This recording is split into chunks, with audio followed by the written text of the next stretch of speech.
Mene ba mama. Oyo biso tokokanga awa na se ya moi oyo nzambe pe akokanga yango likolo. Oyo pe biso tokokoka kofongola na se ya moi oyo muyini moko ta kozala na pouvoir pona koya kobotola bafongola oyo biso tosimbi na maboko.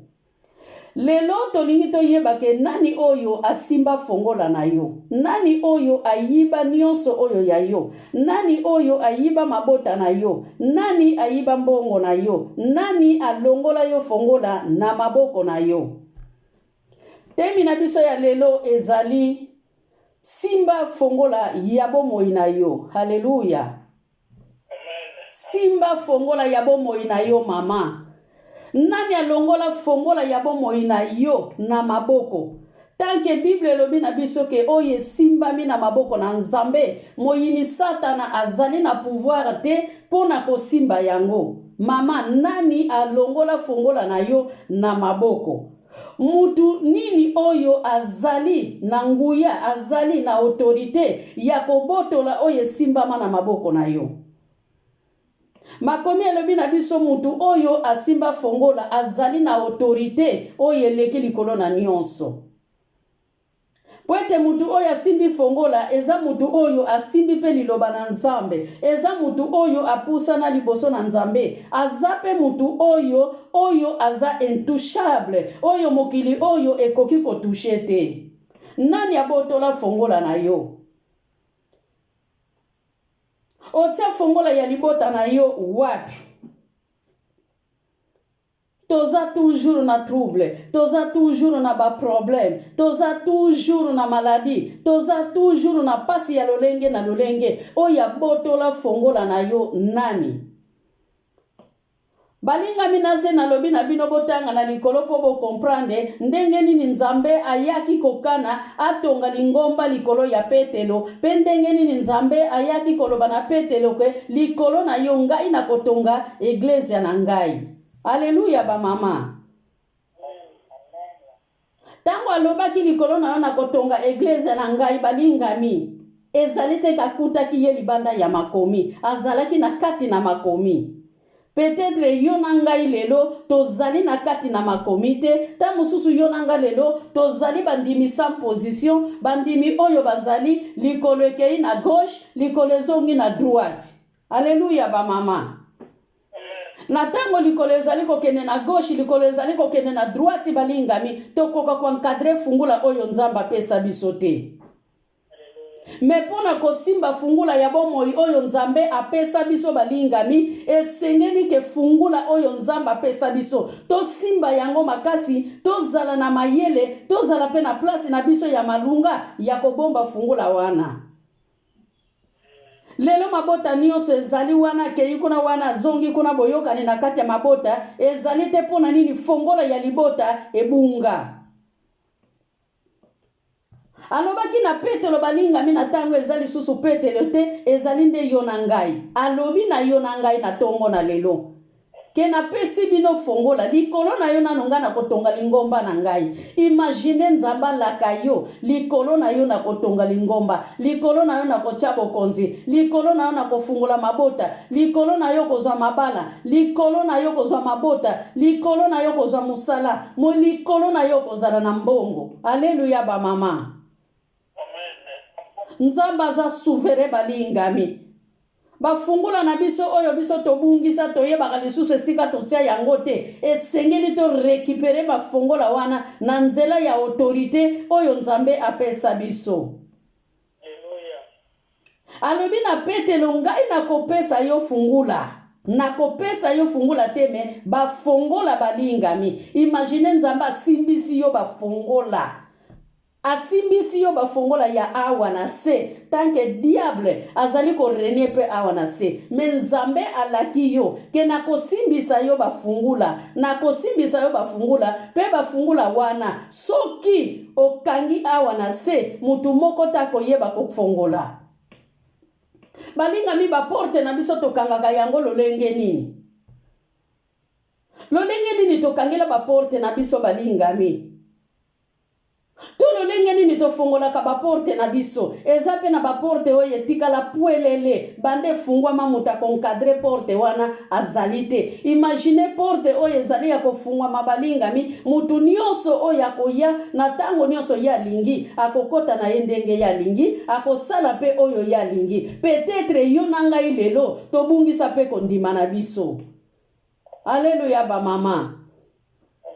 Na minoko na biso tomibengaka bana na Nzambe, na minoko na biso tolobaka naza na kondima, ata na ke eglise te naza na kondima. Eske makambo wana yo landaka na internet ozondima yango, ozolinga yango, likambo nini ya malunga oyo yo moni vema na internet ozolanda, malgré ba prédication ezali ya ndenge na ndenge balingami, me mutu moko bamisusu bazalaki kolanda pe makambo oyo ba prédication oyo ezali contre Bible balingami, otia fungula na yo wapi? Luka fongola ya bomoi na yo balingami. Nani azali na nguya ya kolongola oyo Nzambe asimbi? Maloba ya Apotre Paul elobi na Rome 8:1 ke nani akoki kobotola oyo simbami na loboko ya Nzambe?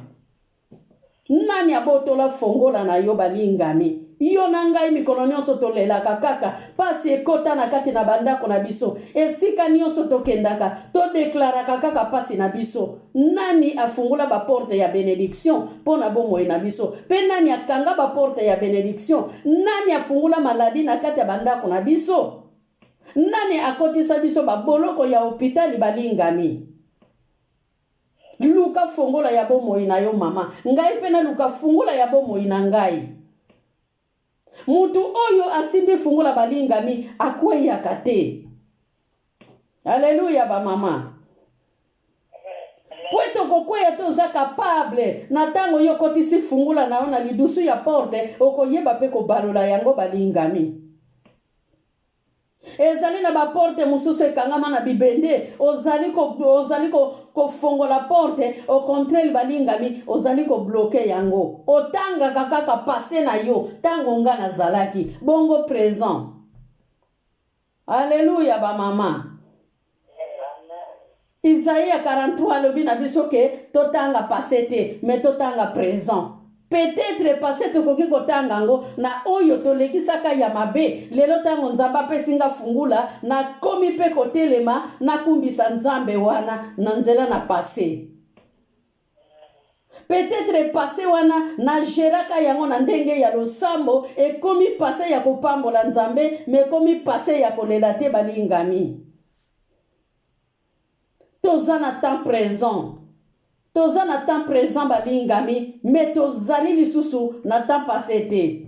Fungula na yo oyo yo bungisaka na temps passé, lelo récupérer fungula wana au nom de Jésus.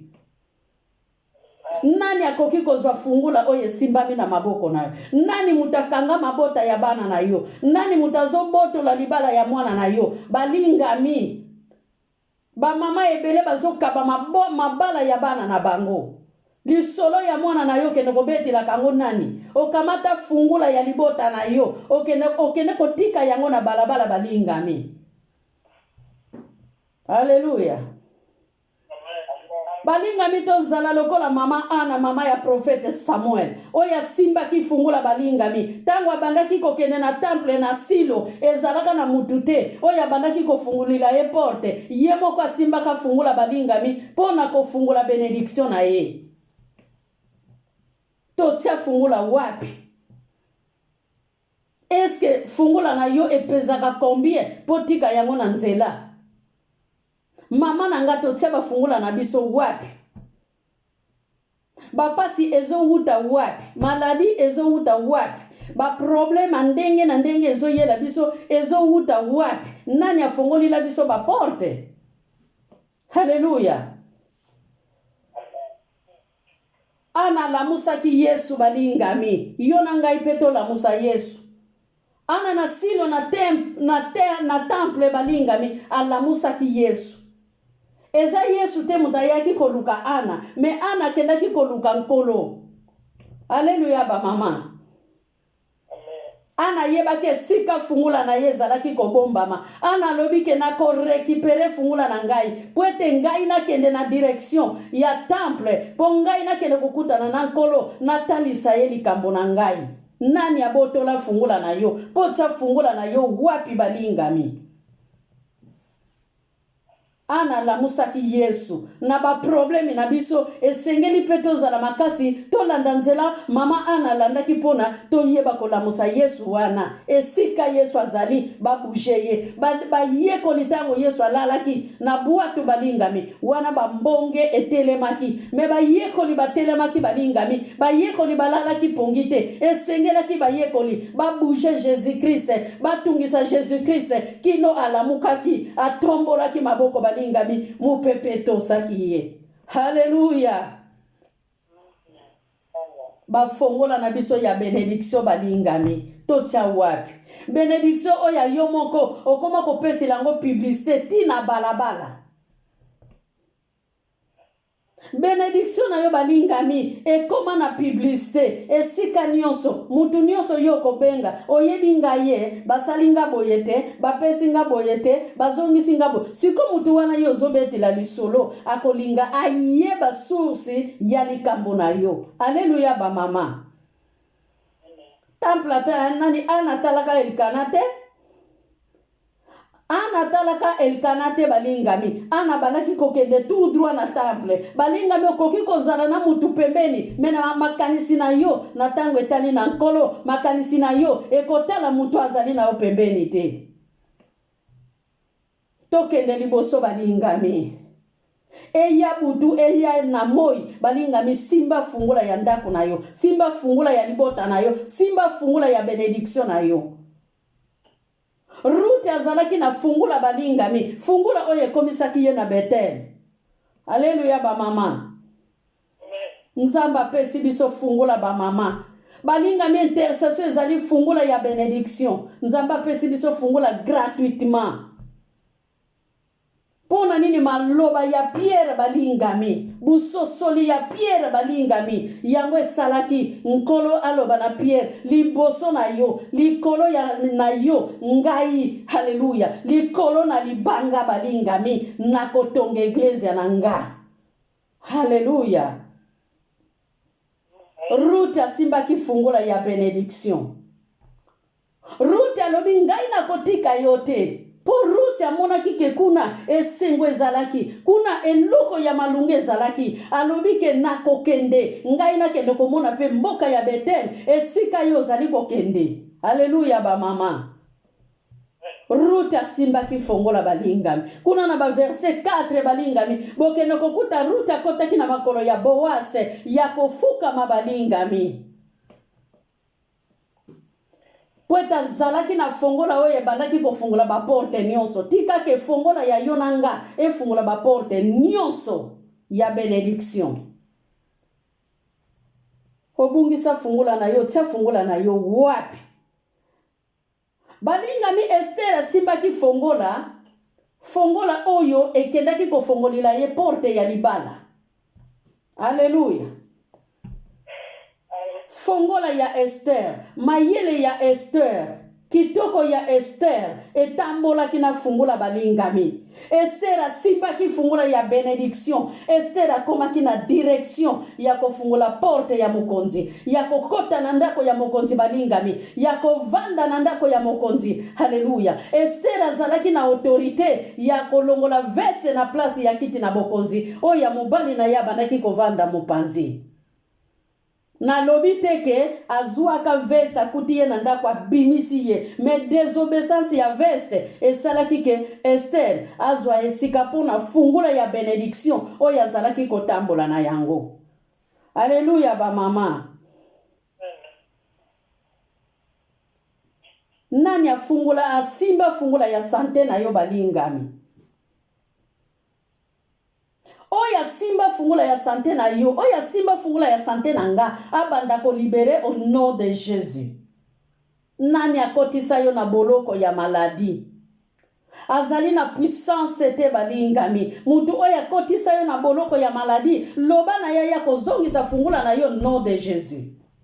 po ete fungula wana eza permis mpo na ye te. Nzambe apesi yo capable, asalinga capable balingami mpo na tokoka kotambola kokanga baporte na biso na baporte ya bibende oyo akoya komeka akokoka kofungula yango te.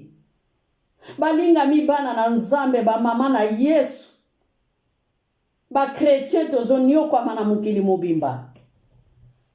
Tomona ata mususu payen amonaka na ye pasi te po payen aza na banzela na ye ya tambolaka. Me mama na Yesu na ye koyebisa yo tanke yo ndimela Jésus Christ balingami Nzambe apesa yo fungula oyo fungulaka baporte nyonso. Alléluia. Senga fungula na yo wana pozala libéré au nom de Jésus. Oye simbami na loboko na Nzambe nani akoyeba kobotola mutu moko te.